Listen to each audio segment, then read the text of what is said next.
किसी की चोटी कटेगी, किसी का वोट बैंक जुड़ेगा, किसी की नाक कटेगी, किसी की कुर्सी चमकेगी और जनता जनता इसी तरह तालियां बजाती रहेगी।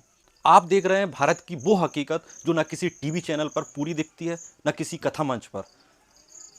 लेकिन आज हम आपको वो सच दिखाएंगे जो देश के गांव-गांव में धीमे धीमे जहर की तरह फैल रहा है। मंच सजा था, कथा चल रही थी। भगवान श्री कृष्ण की गाथा।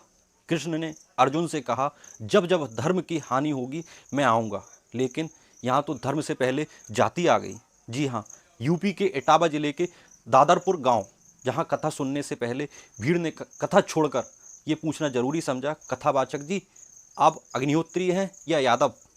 अब आप बताइए, कथा चल रही थी श्री कृष्ण की लीलाएं, लेकिन भीड़ को लीलाओं से कम सरनेम से ज़्यादा इंटरेस्ट था। और जैसे ही पता चला कथावाचक यादव है, ध्यान दीजिएगा, कथा बंद, जाति की कचहरी चालू। भीड़ ने पहले गालियां दी, फिर चोटी काटी, गंगा जल की जगह गंदा पानी डाला गया, नाक रगड़वाई गई, वीडियो बनाया गया और अगली सुबह से वही वीडियो पूरे देश में वायरल। अब देखिए, मामला सिर्फ यही नहीं रुका, नेता भी जान गए। ब्राह्मण समाज ने कहा कथावाचक ने छेड़छाड़ की थी। समाजवादी पार्टी ने कहा नहीं, ये यादव समाज पर जातिगत हमला है। मीडिया ने कहा भाइयों बहनों टीआरपी का सीजन चालू है। और सोशल मीडिया ने कहा भाई मीम्स बना लो, मज़ा आ जाएगा। गांव के कुछ लोग भी कंफ्यूज, कथा सुनने गए थे, जाति में फंस गए। कथावाचक की चोटी कटी, गांव का नाम कट गया। नेताओं को वोट बैंक जुड़ गए। अब सोचिए, कथा हो या कथा का अपमान, दोनों में से जो भी हो, राजनीति उसे झट से अपना मुद्दा बना लेती है। ब्राह्मण महासभा को ब्राह्मण वोट दिखते हैं, सपा को पीडीए यानी पिछड़ा दलित अल्पसंख्यक दिखता है और गांव वालों को सिर पर हाथ रखकर यही समझ नहीं आता अगली बार कथा सुननी है या आधार कार्ड दिखाना है। क्योंकि देश में अब कथा सुनने से पहले ये भी देखना पड़ता है कथावाचक की जाति क्या है, और अगर जाति से मेल नहीं खाती तो कथा से ज़्यादा कुटाई की तैयारी रखिए। कृष्ण, राम, गीता सब पीछे छूट जाते हैं, सिर्फ जात पात, नेता और वायरल वीडियो आगे आ जाते हैं।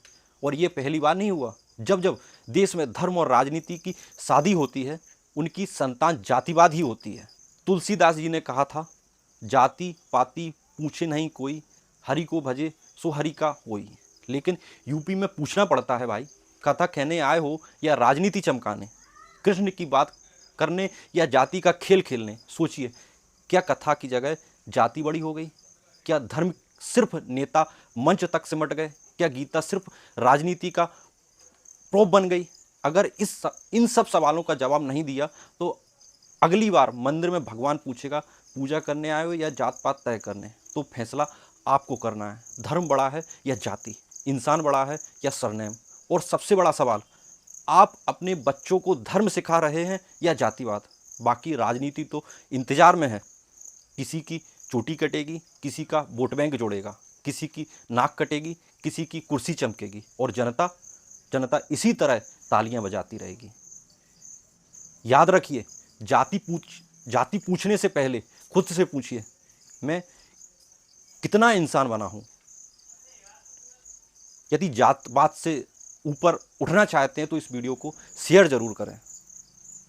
धन्यवाद।